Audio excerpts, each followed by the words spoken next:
Good evening, ladies and gentlemen. By attending this talk, you all have decided to be out of mind. You all have decided to be blank in the head. You all have decided to be thoughtless. All the three expressions in the positive sense. No puns intended. Some of us are in mindful mess. We need to be in mindfulness. Tony and Johnny were two friends. Tony wrote a book on mindfulness. He intellectually understood mindfulness. His friend Johnny did not intellectually understand mindfulness, but he remained in mindfulness most of his life. So Tony intellectually understood mindfulness and Johnny experientially understood mindfulness. It's important to experience mindfulness. It's more important to practice mindfulness. And it is most important to remain in mindfulness.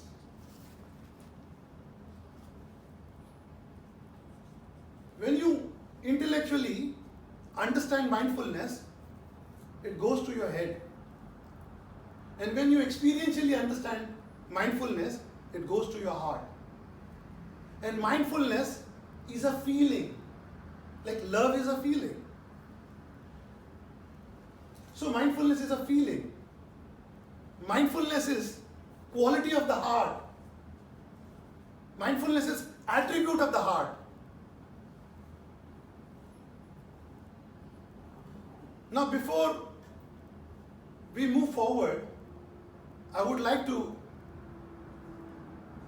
do some experiments. And I'd like to give you the taste of mindfulness. Understanding is not important.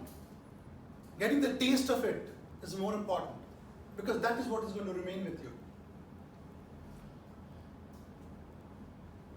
Experiment 1, we will feel 3 items. We will feel. Mind the word feel. I'm not using any other word. So you also remain with this word feel. So you feel you have a yellow flower on your belly button. Just feel. You be into that feeling. Sit the way you're sitting. You don't have to change your stance or posture. But feel there's a yellow flower on your belly button. Just feel. As I told you, mindfulness is a feeling. So just feel that. Second, you feel you have wings. Wings which can fly you. Just feel. So you have a yellow flower, and then you have wings, big wings, even bigger than you. Thirdly, and lastly, you also feel there's a green light inside your heart. Your heart is full of green light. Dark green light, bright green light. You feel the 3 things. Now, ladies and gentlemen, let me congratulate you all. You all were into 100% mindfulness right now. While you were feeling the 3 things, you are into 100% mindfulness. The moment you drop any one of the feeling, your mindfulness drops. Just by merely keeping the green light in your heart, at least 50 to 60% mindfulness comes. Then when you add that flower, you become 80% mindful. And when you put that wing, you become 100% mindful. While I'm talking to you, I have those 3 feelings with me right now. So I can speak mindfully. You can become a mindful listener. if you keep those three feelings. Why do I say feeling? We'll come to it later. I'll explain to you why I'm insisting on the word feeling. The second experiment is, we'll add few things into this. We'll keep our fingers in this mudra, first two fingers, index and middle, touching your thumb, just touching, not pressing. And the other two fingers touching your thumb, touching your palm. So just, and keep your hands on the lap. So just touch it. Don't do anything else. The energy flow will happen automatically. You don't have to do anything. One more mudra. You turn your tongue and touch your palate inside. And keep your mouth closed. Tongue to palate. So that is also a mudra. So you are in three feelings you have. The flower, yellow flower, the wings, and the green light. Don't lose those three feelings. And you add these two mudras. You've added these two. One more feeling, you'll have to feel that your belly is going out, in, out with the breath. So just feel the belly movement. It's shaking very slowly. It's not a major movement. So just feel that. And now with this, close your eyes. Keep those three feelings, yellow flower on your belly button, wings on your back.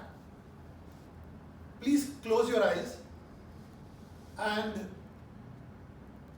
green light in your heart. These three feelings are there. Then you have two mudras, the finger mudra and the tongue mudra. And you feel your belly moving. Remain in this.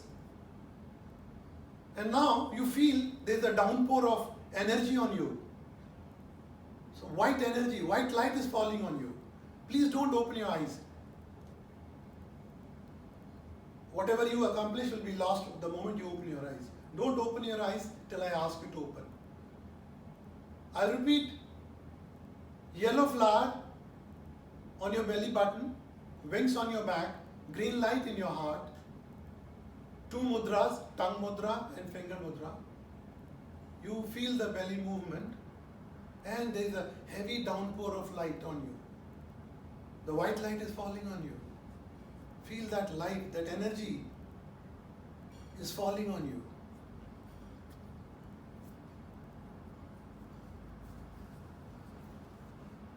Please remain in this state for about a minute, for 60 seconds.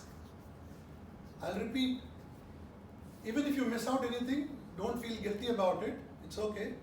You may not be able to hold so many things, but feel that flower in your belly, feel the wings, feel the green light in your heart, the two mudras, the tongue mudra and the finger mudra.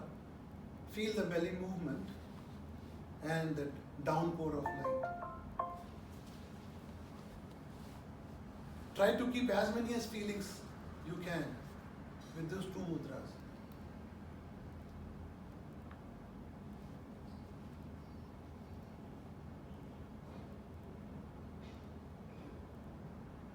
Try to hold your feeling.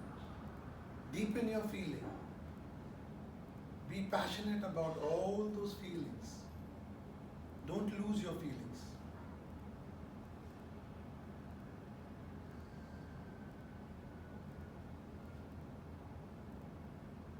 I'll repeat once again. Flower on your belly, yellow flower. Green light in your heart. Wings on your back. Finger mudra, tongue mudra, belly movement feeling, and downpour of energy and light. Be that. As many as you can hold. You may not be able to hold all those things, but hold as much as possible.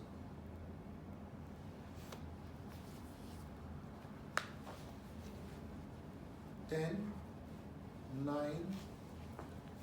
8, 7, 6, 5, 4, 3, 2, 1, 0. You can open your eyes.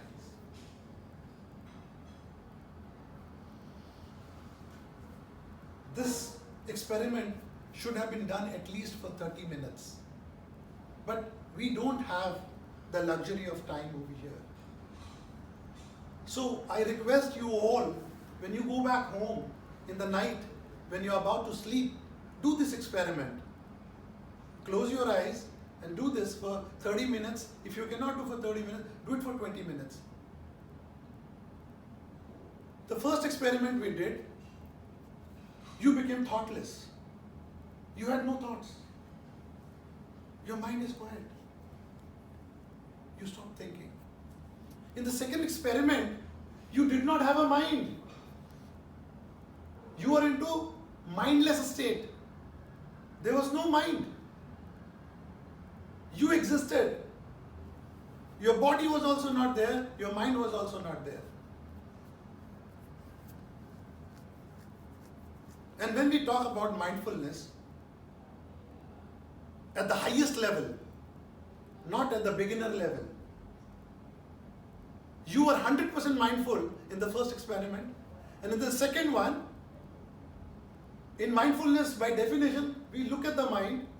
In second one, there was no mind. And you can experience that bliss, that calmness. In 1 minute, I don't know how much was possible, but when you do it for 30 minutes at home, you will realize what would you get out of it. And if you can repeat this for days together, at least for 6 weeks, something extraordinary will happen to you. Now the third experiment, which is very simple, which is called doorway meditation. This is very, very simple. When you get down of your bed in the morning, you get down with the dominant nostril. Whichever nostril is dominant, that means which flows more, every 1 hour, the nostrils change. Either it is left or it is right. And for 4 minutes, every 1 hour, both the nostrils are equal. So, with the dominant nostril, you should get down of your bed. When you go into the bathroom, go with the dominant nostril. You go into the kitchen, you go with the moment you go from one room to the other room, go with the dominant nostril. You leave your home, leave with the dominant nostril. And by the way, this is also a prosperity tip, way to get rich. We'll not elaborate on that, but this is not only a mindfulness tip, this is also a prosperity tip. So, it's called doorway meditation. When you go out of the room, go with the dominant nostril. When you're going into the bathroom, go with the dominant. When you're getting into the lift, get with the. When you're coming out of the lift, same. So you follow that. You're crossing the road, same dominant nostril. Start with either left feet or right feet, whichever is dominant. If right is dominant, start with the right feet.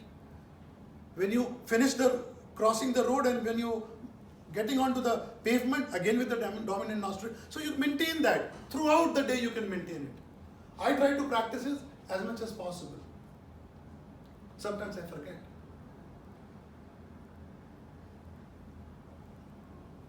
The fourth experiment is witnessing. You witness yourself. All the time, you are witnessing yourself. You are witnessing. You are walking, you are witnessing yourself. I'm speaking, I'm witnessing myself. So this is another mindfulness technique, that you are watching yourself. When you are watching yourself, you become mindful. When I am watching myself, I improve my stance, I improve my hand gestures, I improve my words. So everything gets improved automatically because I'm watching myself. So these are the 4 techniques, experiments of mindfulness. You can follow any one or even 2 or even all the 4, whatever you like. So I gave you 4 techniques. The easiest one is the first one because you can do it 24/7. Even when you're jogging Jog with those three feelings. You have the flower, you have the wings, you have the light, and you're jogging. Even if you go to the gym, keep doing the same. So you are mindful. While jogging also you are mindful. When you go to the church, you are mindful. When you go to the bed to sleep, you are mindful. When you want to talk to your boss, you are mindful. You walk into the boss's room, you go with the dominant feet, sit in front of him, keep the three feelings, talk to him. He'll be impressed. The way you talk, the way you conduct yourself, he'll be impressed. So you can remain in mindfulness. There are people who have been practicing mindfulness for the last 20 years, 30 years. And to my utter surprise, till date, they did not understand mindfulness. They are still not into 100% mindfulness. But you can be instantly into mindfulness just by these three feelings. Instantly, 100% mindfulness, not 99%. Stronger the feelings, better is the quality of your mindfulness. There are certain exercises also which make you mindful. The first one is keep your hand on the heart every day, at least 2 times a day, morning, evening, or any time, while sitting in the MRT or in the office or at home. We have taken heart for granted. Heart has to pump blood and heart has to beat. And we are unmindful of our heart. And mindfulness is an act of heart. It happens from heart. So feel your heart. For 8 to 10 seconds, keep your hand, feel the heartbeat. Do that. Try to feel it. Second exercise is you can listen to instrumental classical music for at least 2 minutes every day. Instrumental, classical, either Eastern classical or Western classical, 2 minutes. And those 2 minutes you should be alone. When you're lonely, when you are alone, listen to that 2 minutes of music. At least 1 minute every day, do mindfulness breathing. You breathe, you inhale, you hold for 1 or 2 seconds, then you exhale. And your exhalation has to be longer than your inhalation. So that you exhale everything, nothing remains in your system. So do that mindful breathing for at least 1 to 2 minutes every day. And you need not allocate time for these exercises. Even for the first experiment which I told you to do, you don't need to allocate. While walking on the road, you can practice the 3 feelings. You can practice this exercise even while sitting in MRT, while sitting in a cab, while watching a movie, you can practice also. You can do it anytime, every time. So, this kind of excuse that I have no time has no validity, because you don't need time. You don't need time. You can do it even while I'm speaking to you. I can become mindful. I can keep those 3 feelings right now. Flower, the wing, and the light. And I become mindful. That's it. You don't need time. When people say, I don't have time, it doesn't. Yes, when you close your eyes and do, yes, that requires time. I do agree. But rest of it, nothing requires time. You can be mindful 24/7 without even having time. You may be the busiest person on earth, and yet you could be mindful. Another one is be observant. When you look at a flower, look at for at least 3 to 4 seconds. Give some time. When you see the tiny toddlers playing, watch them for a few seconds. When you see small kids laughing, hear their laughter for a few seconds, 1 or 2 seconds.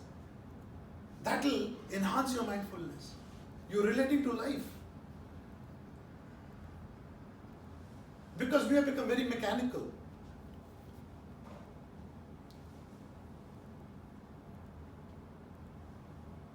This morning, I got one WhatsApp message I'd like to share with you. One friend called his other friend, and the other friend didn't pick up the phone. Then he sent him a WhatsApp. He didn't reply. Then he sent him a message on Facebook. Still he did not reply. So this fellow got very furious, very angry. And more than angry, he got anxious, he got worried that what happened to my friend. So that friend lived in the neighborhood. So he walked to his house and he saw he's sitting there and reading a book and having his breakfast and enjoying. So he got furious. He said, what the heck is this? I've been calling you and don't take my call. He said, I'm fasting. I said, what fasting? You're eating food? You're having breakfast? He said, no, digital fasting. He said, digital fasting. So he said, what is that? He said, no phones, no WhatsApp, no Facebook, no television, anything electronic. One day in a month, I abstain, I boycott. So this is called digital fasting. So ladies and gentlemen, I cannot tell you to do digital fasting, but yes, I can tell you, cut down on your usage of electronics. That sucks your mindfulness. I've seen people in MRT especially, and they're glued to their phone all the time. Every 1 minute they're checking messages on WhatsApp. You can make it a habit to see maybe every 1 hour or every half an hour, but don't get into it every minute, because your mindfulness is totally lost. Your productivity is totally lost. Your personality will be diminished. So don't do that. Even when you're watching television, reduce the volume, because that noise takes away your mindfulness. So reduce that noise, cut down electronics, at least 10 minutes a day, 20 minutes then, and gradually you can increase it. There's one culture in the West, when they have an eye contact with a stranger, they smile. They make conscious eye contact and they smile. And this is not in Asia. In Asian culture, it's not so. We don't make an eye contact, we don't smile. And if you can do that with some unknown people, at least 2 to 3 people every day, make an eye contact and smile. That will again increase your mindfulness. Because these are all qualities of the heart. Your heart will open more. And if you don't open your heart, you have to go for bypass of the heart. So better you open your heart.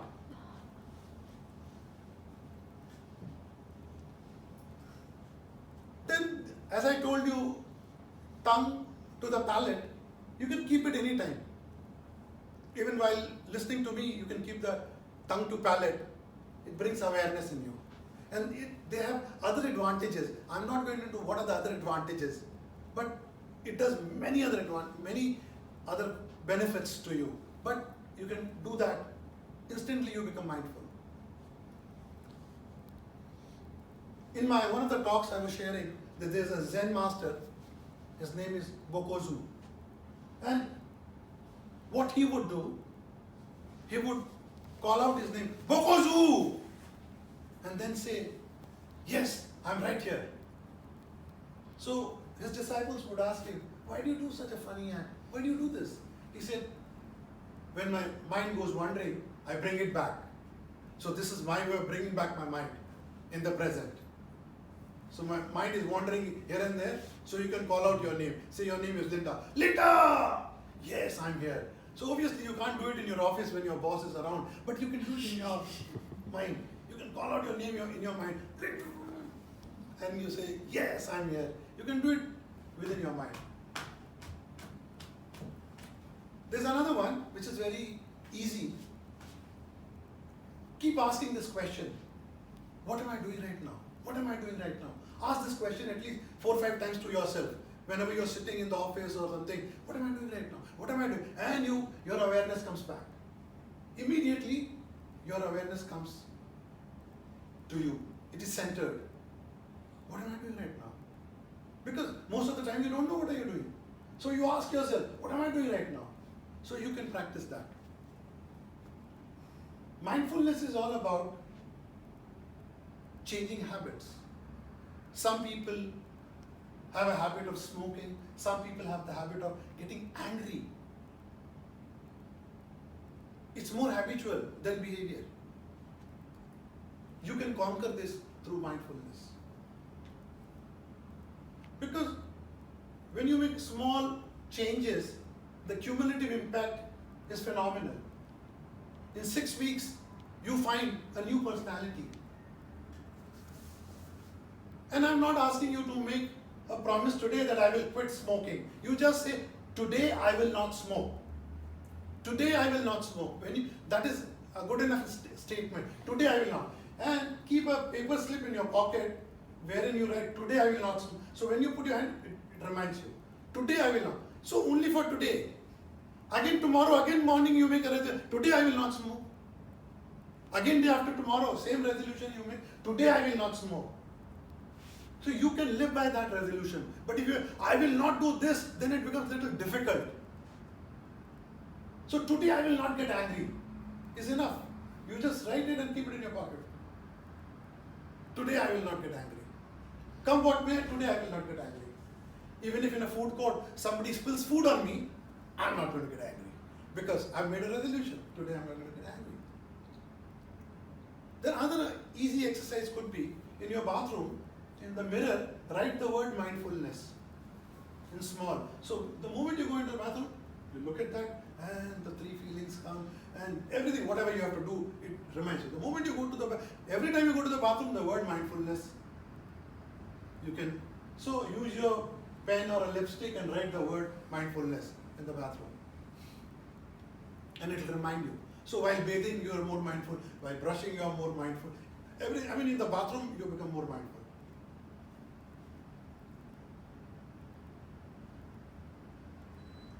Mind has a habit of not taking instructions. When you tell your mind, I'm not going to office today, he says, don't go. So, don't give instructions to your mind. You want to be mindful? Ask questions to your mind. You say, where do I go now? So then mind will tell you, okay, you can go to cinema, you can go to office, you can go there, you can go to Starbucks. It will give you options. And then you can choose the best option. Ask questions to mind.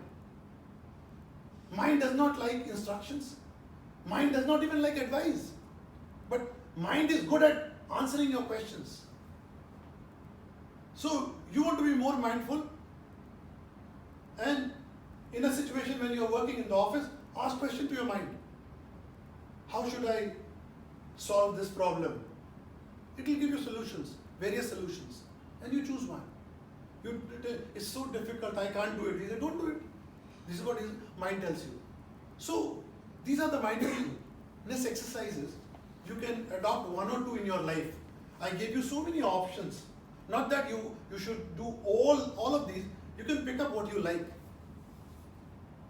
I've given you a menu. You can choose what you like and you can practice. Ladies and gentlemen, ever since we were born, we are breathing. Until now we are breathing. And are you tired of breathing? Are you tired? No. You're not tired. Because breathing is not an act.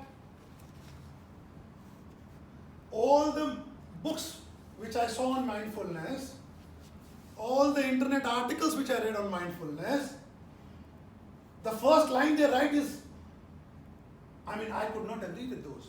They say mindfulness is an act. Mindfulness is a skill. It is not an act. An act will make you tired. If it is an act, you can do it for half an hour, 1 hour. After that, you will get tired. It's not an act. Great people remain in mindfulness all their life. Lord Buddha was in mindfulness all his life. So, it's not an act. Because act will make you tired. It's a feeling. Just feel. And how can it be? You feel love. Does it make you tired? No, I'm so tired. I've been feeling love since the morning. It's a feeling, man. But all the books on mindfulness, all the Western authors, they write mindfulness as an act. They missed out the point. They totally missed. It's a feeling. So what you say, mindfulness is natural. It is natural, like breath. You're breathing natural. You're breathing. So it's like breathing. You're breathing. So breathing is compulsory to life.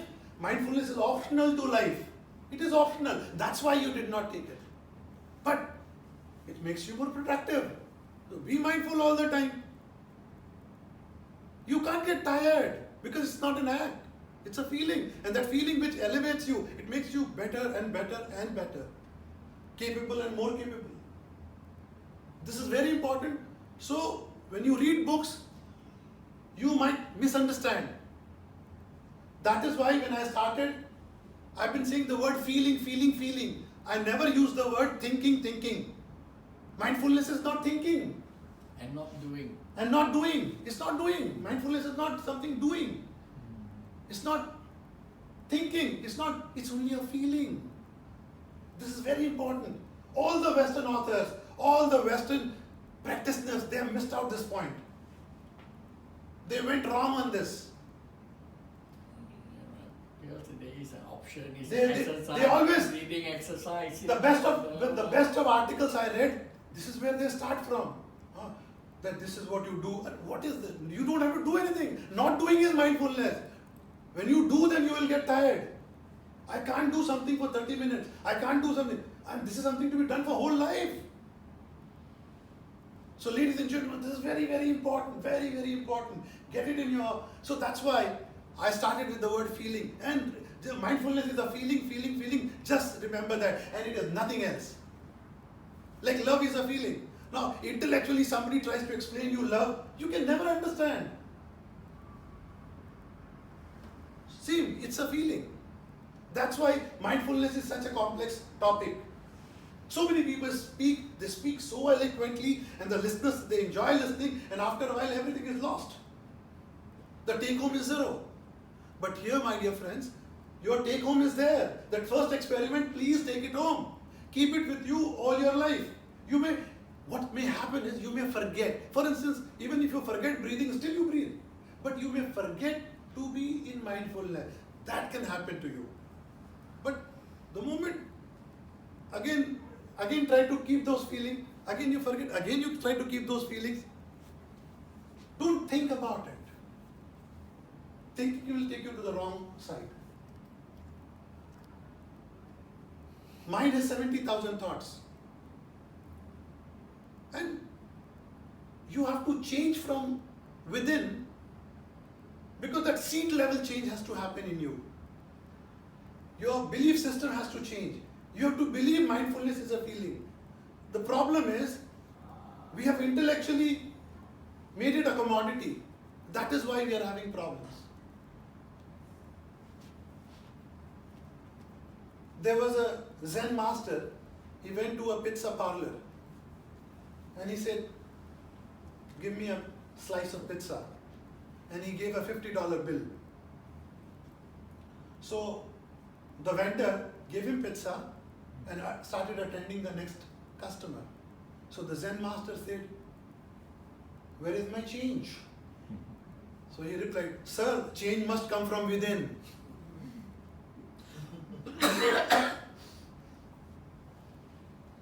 So if you want to be mindful, you have to change from within. And that change can happen in 1 second. It is just the change of circuitry in your belief. You believe it is possible. That's it. That's it. You don't have to practice. No, nothing. Just now you believe it. You believe in it, and it will start right now. So change.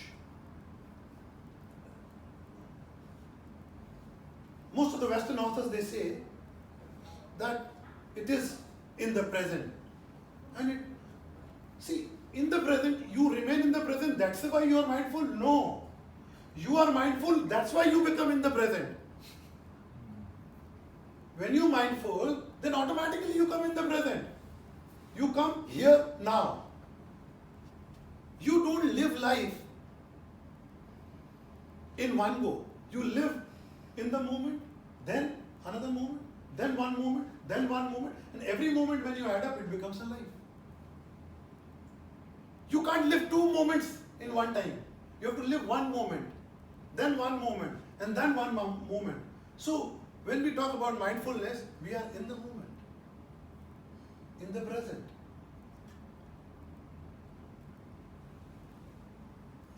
there were so many things to be spoken, but I'm curtailing it. Normally, one more problem which I've come across, again with the Western authors, they write beautifully, but erroneous.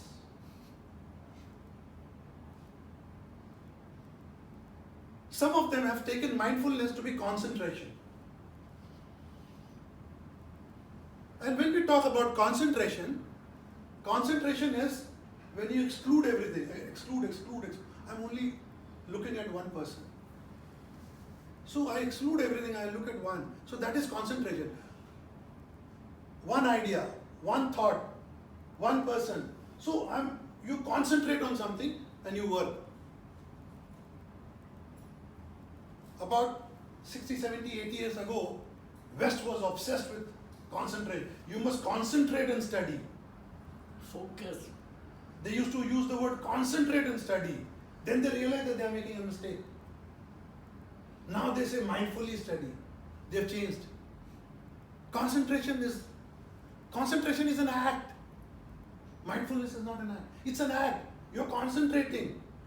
There is a doer and there is an activity. There is a subject, there is an object, and there is a process. In concentration, there is a, whereas in awareness, when it's the highest level of awareness, there is no subject, there is no object. There is no meditator. Nothing. Everything is one. So, in concentration, you are excluding everything. Of course, there is a meditation style which is called concentrative meditation, and mindfulness is contemplative meditation. So concentration is totally different. It's an act, whereas mindfulness is not an act. It's a feeling. This is a major difference. One more minute, Arun. That's all. One more One minute. more minute. There might be question and answer. Okay, I don't know. I had so many things to speak, and I know, if I don't tell you, you spend till midnight. so give me a few We have to minutes. book the room here already.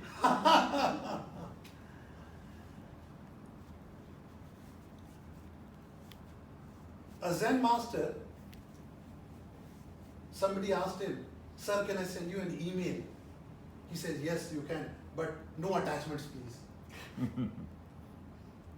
So when you are in mindfulness, you get detached. You are not in attachment. You are not attached to person, relationship, to anything, to any activity, to your position. You may be CEO of your company, but you're not attached to the position. You work very efficiently, but you're not attached. That's very major. So that can only happen if you live in mindfulness.